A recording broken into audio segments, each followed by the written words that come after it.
If you felt more validated in your belief in Allah, you should now feel more justified to believe in Yahweh instead. If you regard stories like these to be evidence for your preconceived belief, but not another one, perhaps it's just confirmation bias. Of course, none of us are free from bias, but now can be a great opportunity to recognize that bias and account for it in the future. I myself am guilty of not immediately noticing my bias. When I came across this story in the book, I did not recoil and think, yeah, BS that happened.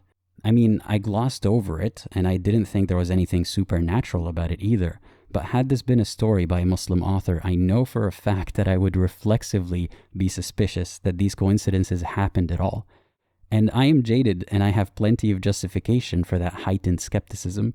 In my youth, I've been told many fabricated stories by sheikhs and teachers about so-called miracles that happened to them or somebody they know, only to hear the stories retold differently to other kids a couple years later. I've fallen for so many exaggerated or unproven religious tales before.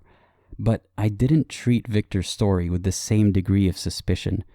And that's okay, as long as I'm aware of it and I adjust for it when necessary, and as long as I'm not letting him use these stories to prove anything.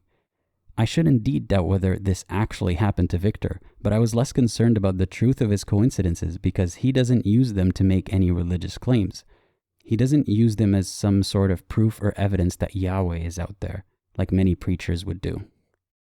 Whether this happened or not doesn't change my takeaways from that book.